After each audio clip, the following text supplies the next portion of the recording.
Hello class, today we'll be talking about the endocrine system.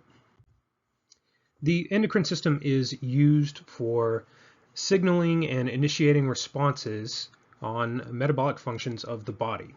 Now we compare and contrast this with the nervous system, which is sending these signals quite rapidly.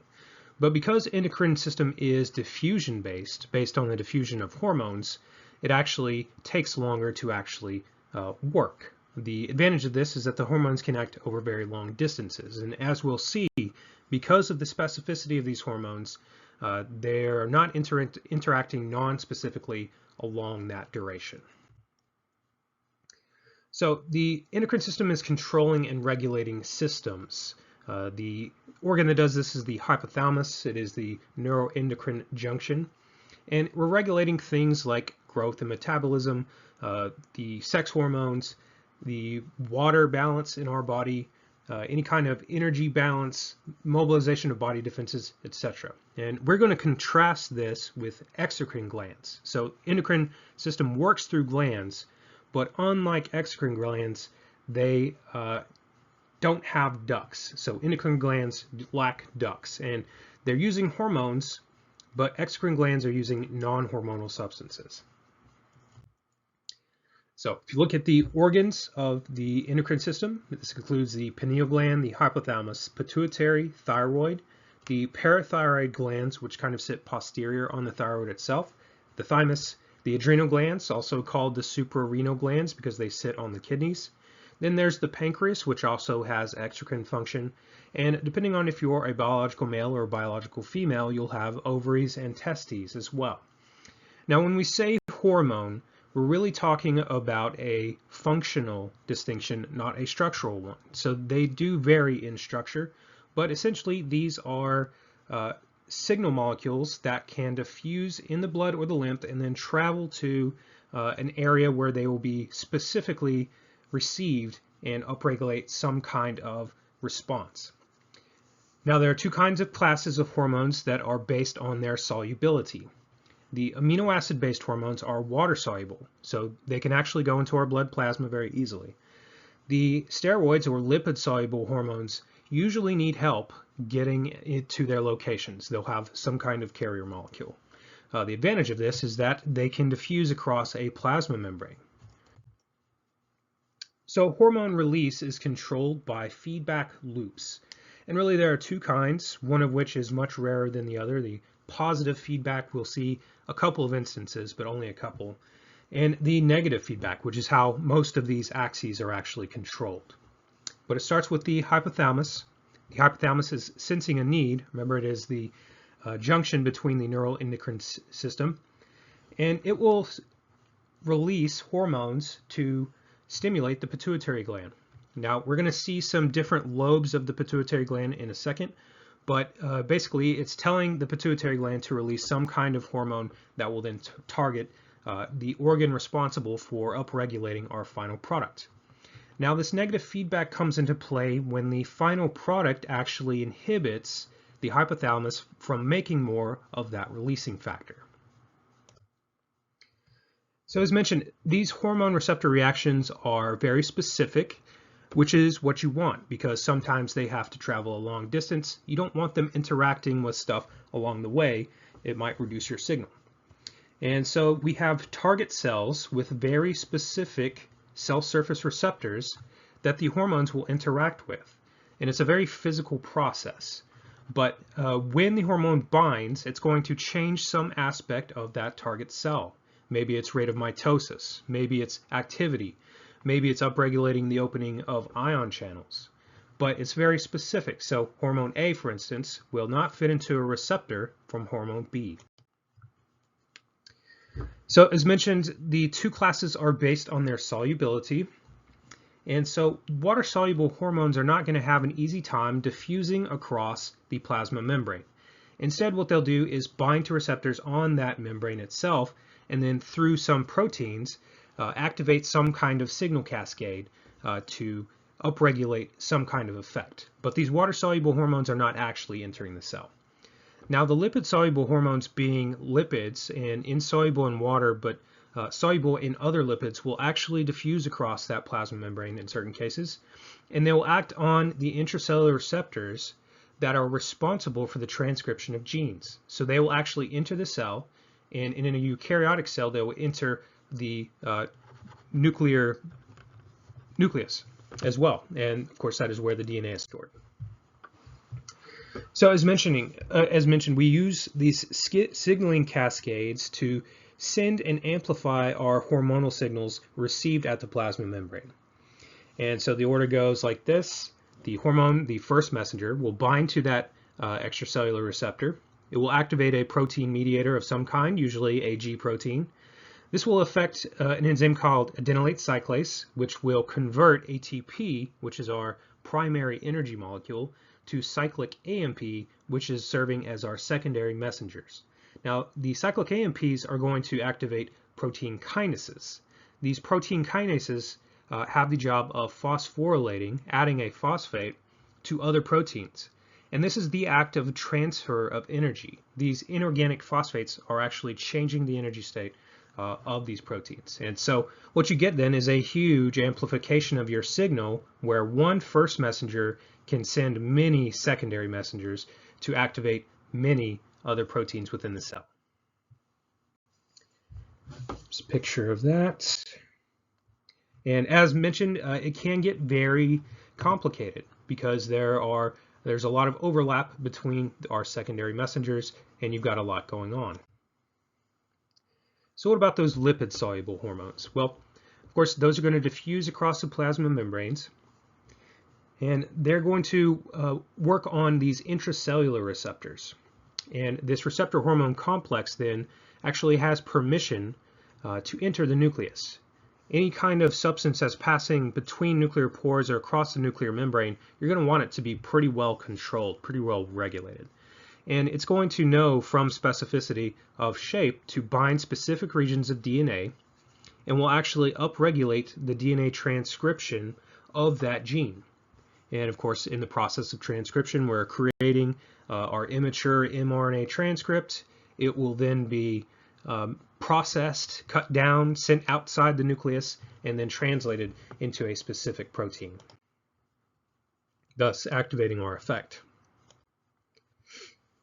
So what is stimulating this? Well, we're sensing a need in some sense, and it can be due to stuff in the humoral section of the body. This would be the liquid portion, the ions or nutrients in the blood. Some change in concentration of ions or nutrients is going to send a signal that will be received by the hypothalamus and tell it to upregulate some kind of endocrine process. It could be neural stimuli, for example, nerve fibers stimulating the adrenal medulla. We'll get into that in a second, and it can also be hormonal. So there are hormones that work on the endocrine system. We call these tropic hormones. They regulate other aspects of the endocrine system. So many different types of stimuli are being received, they're being integrated, and they're resulting in some type of action that will lead to a response, either a downregulation or an upregulation to achieve homeostasis.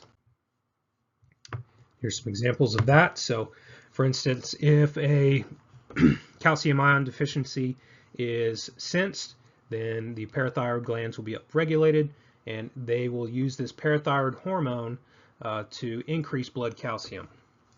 In neural stimulus, for instance, the medulla of the adrenal gland, a parasympathetic response where catecholamines are released in some type of fight or flight mechanism.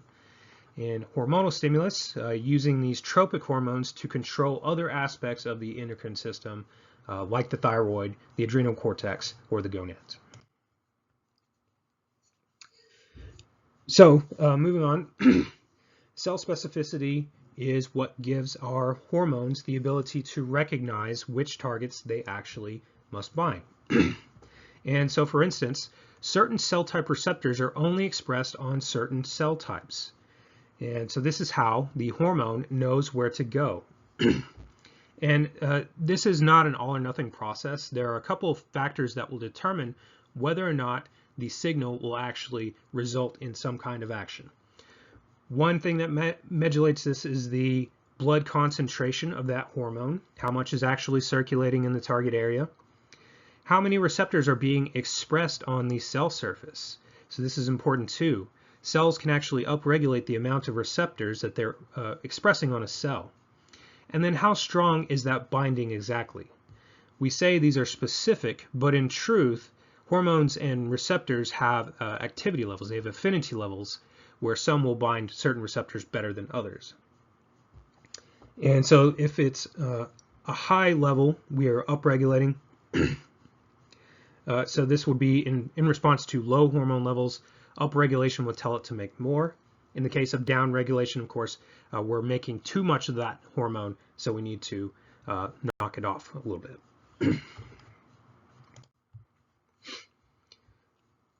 So the hormones themselves are being secreted into the blood or blood plasma, and they're circulating either bound to a protein carrier or perhaps free if they're water soluble, and they are being removed from the body by the sort of great filters that we have, the kidneys, the liver, and even circulating enzymes. But they don't last forever either. Hormones will naturally decay, just like any sort of chemical component. It has a half-life. So the time required to decrease by half in the blood level would be a hormone's half-life. And so highly variable. Again, there's no real common structural element here. They are functionally defined. So it can be from like seconds to weeks, depending on which hormone it actually is. And so these hormone response times also vary, especially if it's like really proximal to the target organ. It can be immediate, can be hours to days, especially if it's a steroid and needs to actually diffuse across the plasma membrane.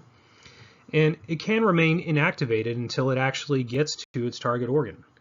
So say seconds to several hours is our response time. So here's a good comparison between the lipid and water soluble hormones. Please look at this on your own time. And so we have some effects where multiple hormones are actually interacting with each other as a response is needed. So in the example of permissiveness, the one hormone is basically acting as a satellite. It needs another hormone present in order to actually work. And so reproductive hormones actually need the thyroid hormone to have an effect in this case. There's an example of synergism where multiple hormones are amplifying each other's effects. So for example, glucagon and epinephrine. And then they can also oppose each other's actions. And so a good example of that is insulin and glucagon in the control of blood glucose levels. So starting with the organ portion of the endocrine system, sort of the central area of integration is the hypothalamus. The hypothalamus, when you look at it, it has a stalk called an infundibulum leading down to the pituitary gland. The pituitary gland is the actual site of storage and secretion of a lot of the hormones that we're using in this endocrine system. It has actually 3 major lobes, but in humans, the intermediate lobe is highly reduced. And so really we only talk about the posterior and the anterior pituitary. So these are derived from different germ levels embryonically. The posterior pituitary is actually derived from neural tissue, and it's just a downgrowth of the brain. It's the ventricles. And then the anterior pituitary is derived from the underlying oral mucosa. So you can kind of get a sense where this must lie in your head. So the pituitary lobe, the posterior lobe, isn't actually synthesizing the hormones it's secreting. Rather, it is storing the hormones synthesized by the hypothalamus. And so the hormones actually get stored in the axon terminals, and they're released into the blood when those terminals of those neurons fire. And so posterior is only doing 2 hormones, really, the neurohormones oxytocin and antidiuretic hormone, or ADH. And then you have the anterior lobe. So to contrast with the posterior lobe, the anterior is secreting its own hormones. And so it's releasing them into the hypophyseal portal system, and it is regulating hormone secretion of other endocrine organs. So this is where our tropic hormones come into play. We have growth hormone, thyroid stimulating hormone, adrenocorticoid, thyroid hormone, ACTH, follicle stimulating hormone, luteinizing hormone, and then prolactin. So the posterior pituitary hormones are going to be based on an amino acid structure. And so this would be things like oxytocin, the bonding hormone. Oxytocin does a lot of things, but it serves as a trigger for lactation, which is a feedback mechanism. It serves as a neurotransmitter of the brain, which is why we associate it with bonding. And then moving on to ADH, or antidiuretic hormone. The hypothalamus can actually sense solute concentrations from the blood liquid levels in our body because it has these osmoreceptors. So if it's sensing that the solute level is getting too high, it will secrete antidiuretic hormone, and it will actually work on the collecting duct of the kidney tubules, telling the kidneys at the nephron level to reabsorb more water. And so what it's doing is actually preventing this micturition, this urine formation, and keeping more water in the body. So looking again, these are the peptide-based hormones of the anterior pituitary. So the thyroid stimulating, adrenocorticotropic, follicle stimulating, luteinizing. Those are the big four tropic hormones that are regulating other endocrine levels. And then prolactin, which as the name suggests is working towards lactation, and then growth hormone. So how is this working to inhibit hormones? Well, the inhibiting hormones are simply inhibiting the pituitary from secreting more of this hormone. And the hypothalamus is basically turning on and turning off then the anterior pituitary. So it's really the start of the chain of regulation. So let's get into some detail on some of these hormones. Start us off with growth hormone. Growth hormone is directly mediating metabolism. So the conversion of glycogen into glucose. Glycogen is how we store our monomer form of the carb that we use for energy. And it can also increase the levels of fatty acids. So again, a way to modulate how energy levels are being used. It's acting on growth, as the name implies, growth hormone. These targets would be the bone, liver, and skeletal muscles. It's producing these IGFs, which are allowing the cells to enlarge and divide, and basically mediating the nutrient uptake. So these are regulated by hormones produced in the hypothalamus. The GHRH stimulates GH release. It's triggered by low blood GH or glucose. And then you have the hormone inhibiting hormone, which is triggering the release increase in GH and IGF levels. And then related to that is ghrelin, the hunger hormone, which is stimulating this release. So these hormones typically work on an axis like this, where the hypothalamus is sensing a low level of thyroid hormone. It is synthesizing a thyroid releasing hormone, which is inducing the anterior pituitary to release a thyroid stimulating hormone. And when that reaches the target organ, the thyroid gland, the thyroid hormones will act on the target cells, be sensed by the hypothalamus, and then be downregulated. Same way with the ACTH, this hormone is stimulating the release of these factors that are helping to deal with stressors essentially. And so fever, hypoglycemia, and stressors are releasing these corticotropin releasing hormones, which are helping to mediate our response to these stressors. So then we have the gonadotropins. So triggered by GnRH and suppressed by a negative feedback mechanism where gonadal hormones are now high enough in the blood to turn it off. And so follicle stimulating hormone is stimulating then the production of the gametes, in this case egg and sperm.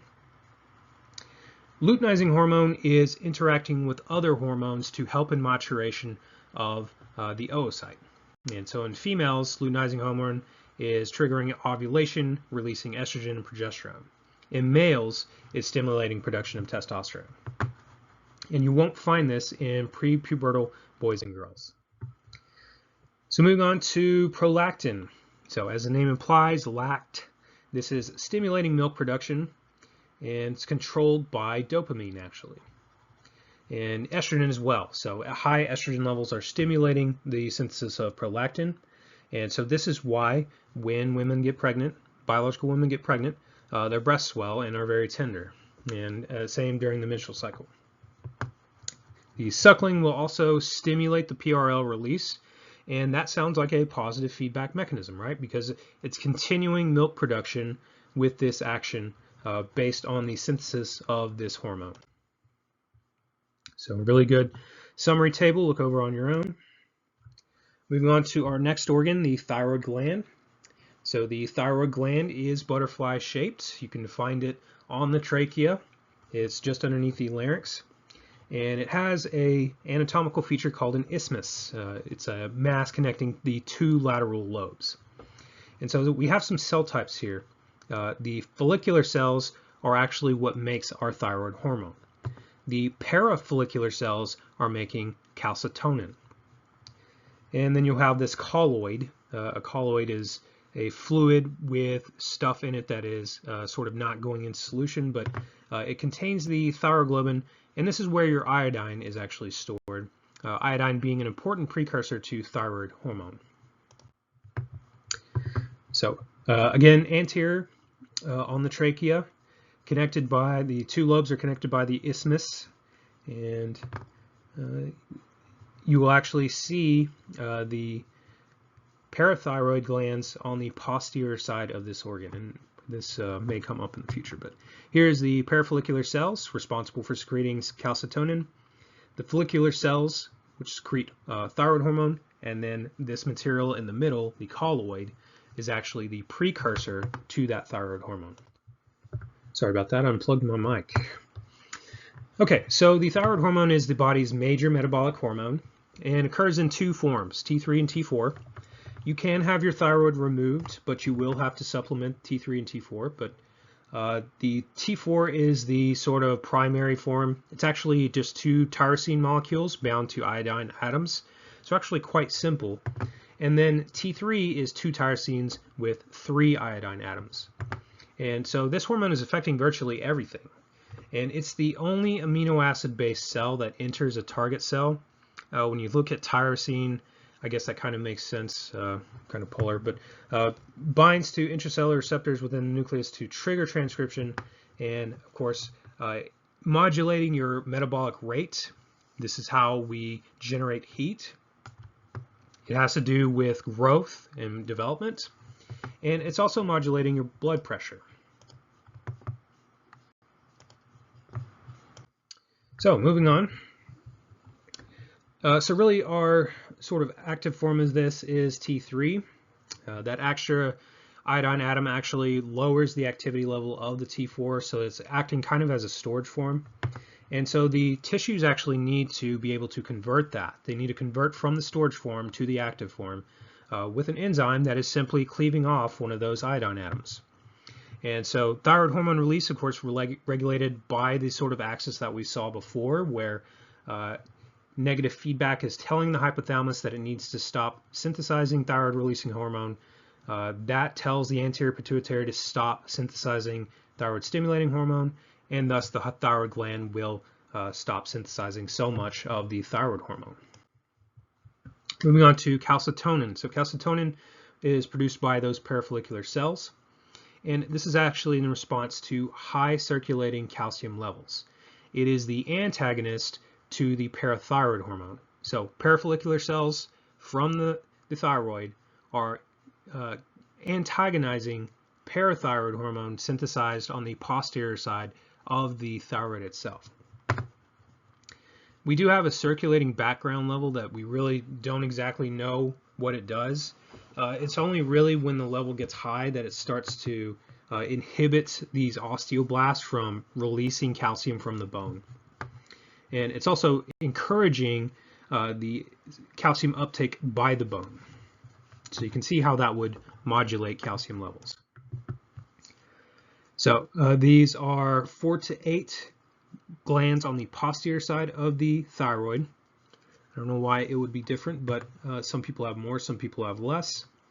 And these oxyphil cells, which we actually don't exactly know what they do, and parathyroid cells are actually secreting the parathyroid hormone in this case. This is the most important hormone in calcium homeostasis. And so, as you can imagine, secreted when blood calcium gets low, inhibited when it gets high. Moving on to the adrenal gland. These are also called the suprarenal glands because of their location superior to the kidney, just sitting on top of them. It's essentially two glands in one, and basically the different layers are secreting different hormones. So the adrenal cortex then will be these three layers of glandular tissue, and then the medulla is the nervous tissue, which serves as our sympathetic nervous system and actually makes the catecholamines. So it produces a lot of different hormones, 24 different hormones, collectively known as the corticosteroids. These are not stored in cells, and they are just synthesized and sent out. The different layers of the cortex actually produce different types of corticosteroids. The glomerulosa, it makes the mineralocorticoids, the fasciculata makes the glucocorticoids, and the reticularis makes the gonatocorticoids. So you can see the various levels here. Now the mineralocorticoids are modulating electrolyte concentrations in the extracellular fluid. And so we have some very important electrolytes out in the body, sodium and potassium, of course. Potassium is important for resetting membrane potentials after action potentials get fired. And they affect the volume of liquids here by controlling essentially these levels of ions. The most potent of these is aldosterone. Aldosterone is going to stimulate reabsorption of sodium by the kidneys and actually upregulate elimination of potassium by the kidneys. The result is your blood volume will go up, and with it your blood pressure. But this is just temporary. So something like that you would want to very tightly control. And so this is controlled by the renin-angiotensin-aldosterone axis. Basically, as the body senses decreased blood pressure, the kidneys will release renin. This renin will cleave angiotensinogen, triggering an enzyme cascade. Ultimately, we're converting to angiotensin II. This angiotensin is the stimulator then of this aldosterone. And so it's also controlled by your calcium level as well. So if potassium. If potassium is too high, aldosterone will be released. If it's too low, it will inhibit aldosterone release, and thus the kidneys will not excrete as much. The adrenocorticotropic hormones do have an effect on this in high levels of stress, and there's just a lot going on with that hormone. And then you also have AMP, atrial natriuretic peptide, which is secreted by the heart. Basically, the heart is sensing the high blood pressure as well and trying to block that renin and aldosterone secretion, ultimately leading to a decrease in blood pressure. Any type of high blood pressure is going to be very hard on the heart and the vasculature. So this mechanism is very important for controlling blood pressure by means of regulating ions in the kidneys. So there's that restated. Moving on to the glucocorticoids. Glucocorticoids are modulating metabolism, basically helping us to resist stressors. They do this by keeping the glucose level relatively constant, so we're not constantly cycling through high levels of these energy molecules and low levels of these energy molecules. They're also vasoconstricting, which is helping to maintain our blood pressure, and these include the hydrocortisone, cortisone, and corticosterone. The cortisol, the hydrocortisone, is the only one found in significant amounts. And so cortisol will be released in response to action by the ACTH. And so this is modulated in the same sort of negative feedback loop called an axis. And basically increased cortisol levels will inhibit the ACTH through that cortisol releasing hormone via negative feedback. And it's set off by acute stress. So if you have an infection, if you have some type of trauma, this will interrupt your cortisol levels, and you will basically always have high cortisol. The primary function of this is actually gluconeogenesis. So we're basically turning these non-carb sources into carbs. This is an efficient way to get carb storage from fats and proteins, which tend to be more efficient but also not necessarily want to use for short term. And so it's using fatty acids to fuel glucose because glucose is important for brain function. So in times of starvation, you would want to convert these non-carb sources into carbs. And so it will cause a rise in blood pressure, basically to force that nutrients all around the body to the cells. And so when you have high cortisol levels, what you see then is your circulating glucose is high, your circulating fatty acids and amino acids also. Then you have the gonatocorticoids. These are the sex hormones. In males, they get converted to testosterone and some to estrogens. Contrary to popular belief, men do have both sex hormones, so women too. And so these contribute to appearance of these secondary sex characteristics. These are phenotypes that we would sort of associate with a biological sex. This is also the source of estrogen in postmenopausal women. Okay, now we're moving into the adrenal medulla. So the medulla is where the catecholamines are made, epinephrine and norepinephrine. So the catecholamines are basically affecting our fight or flight and rest and digest. And so it's mostly epinephrine in this case. They're synthesized by the medullary chromaffin cells, and they lead to vasoconstriction, increased heart rate, increased blood glucose levels, and it will divert blood from the digestive system through shunts and stuff, closing off basically capillaries, to the brain, heart, and skeletal muscle. So when it's time to fight, these are helping you do it, essentially. It's keeping the lights on. Moving on to the pineal gland. So the pineal gland is the site of synthesis of melatonin, of course the sort of sleep hormone, but it is derived from serotonin and has other effects. For instance, it modulates our day-night cycles, it controls rhythmic variations such as body temperature, sleep appetite, and it has to do with antioxidant and detoxification molecules from the toxins that build up naturally in our cells. And so melatonin is secreted by the pinealocyte. So some other endocrine organs include the pancreas. The pancreas largely is an exocrine organ, but it does have endocrine function as well. It's just a little gland. It's located inferior to the stomach, and the acinar cells have the exocrine function. They're producing an enzyme-rich juice, which is helping to digest the food. And then the pancreatic isles, as we now call them, used to be called islets of Langerhans, have the alpha and beta cells, which actually synthesize glucagon and insulin. And so the pancreas is very important for maintaining our blood glucose levels. And so if you look at the histology here, you can very easily tell the pancreatic islet apart from the exocrine tissue. So talking about blood glucose levels, we have glucagon first. This is our hyperglycemic agent.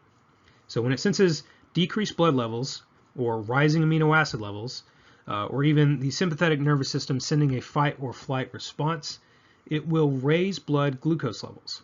And essentially, it's telling the liver to take our storage form of glucose and start lysing little glucose molecules off of it. We're also forcing gluconeogenesis, so turning non-carb sources into carbs, and then releasing that glucose into the blood. Opposing this is insulin. So insulin gets secreted when blood glucose levels are too high. It's actually synthesized in an inactive form that needs to be modified by clipping off its little tail. And it has a number of ways of actually modulating blood glucose. So first, it can actually upregulate transport of glucose into the fat and muscle cells. Another thing it does is also inhibit that process of glycogen being converted to glucose, and then it's inhibiting that gluconeogenesis of converting non-carbs into carbs. So 3 different ways that insulin is controlling blood glucose levels. So what type of factors will actually influence insulin release? Well, primarily it's going to be due to high blood glucose levels, if it's too high, but also sensing those non-carb sources as well. So amino acids, fatty acids get too high, you're going to see insulin release. In acetylcholine release by the parasympathetic nerve fibers are triggering this as well. It's working against glucagon, epinephrine, growth hormone, thyroxine, glucocorticoids. So very complicated relationships there. And then you have inhibitors from the somatostatin and the sympathetic nervous system. So moving on to our gonadotropic hormones. These produce the sex hormones, as those of the adrenal cortex, but in lesser amounts. So this is going to depend on which set of these organs you get. If you get ovaries, they'll produce estrogen and progesterone. If you get testes, they'll produce testosterone. And so these are the hormones that are causing the maturation of our reproductive organs. They're leading to the development of our secondary sexual characteristics, which is typically how we would define our gender. And it's necessary for the production of the gametes as well. In placental mammals, you have a placenta. And so the placenta is also secreting estrogen, progesterone, and human chorionic gonadotropin. And as I mentioned, this is only in placental mammals. It is essentially a sac that surrounds a fetus. Other mammals have pouches, some lay eggs, but we have placentas. Now, there are endocrine functions by other tissues and other organs. So your fat cells, actually, adipose. Adipose releases hunger-related hormones like leptin. Leptin is an appetite control hormone, a resistant and insulin antagonist, adiponectin, which enhances sensitivity to insulin. Then you have the enteroendocrine cells that are secreting things like gastrin, which is upregulating HCl, hydrochloric acid, in the stomach. You have ghrelin from the stomach, which is stimulating food intake, basically telling you you're hungry. You have secretin, which is stimulating liver and pancreas to work on blood glucose levels. CCK, which activates pancreas, gallbladder, and the sphincter separating the liver and pancreas. Incretins, enhancing insulin release, inhibiting glucagon. Your skin also has endocrine functions, producing the precursor of vitamin D, cholecalciferol, from sunlight, for instance, and then converting that to the active form, calcitriol, basically helping to absorb calcium from the intestines. As mentioned before, the heart produces atrial natriuretic peptide in response to blood pressure and sodium concentration. So therefore, the heart itself actually has a mechanism control for blood pressure and blood volume. Then the kidneys are releasing erythropoietin, which is upregulating production of red blood cells from the bone marrow. Renin, which is part of that axis that we saw controlling aldosterone. Skeleton, the osteoblast, we mentioned them earlier, they are secreting the osteocalcin. And osteocalcin is multifunction as well. It's telling the pancreas to secrete insulin. It's restricting our fat storage, improving our glucose handling, and basically converting our body fat into other usable forms. And so this gets upregulated by insulin. And in type 2 pathology diabetes, we see that these osteocalcin levels are actually low. And so this could be an area of new treatment for type 2 diabetes. And then you have the thymus. The thymus is an interesting organ. It's only present in young animals. And so it is a primary sort of immune organ, but it slowly atrophies with age. And so this is probably part of the reason why older people are more likely to get sick. But it shrinks with age, and it's responsible for releasing thymolin, thymopoietins, and thymosins, which are related to development of the T lymphocytes. And we'll get to T lymphocytes eventually, but they are a major mediator of our immune response. And so that was the endocrine system. Have a good day.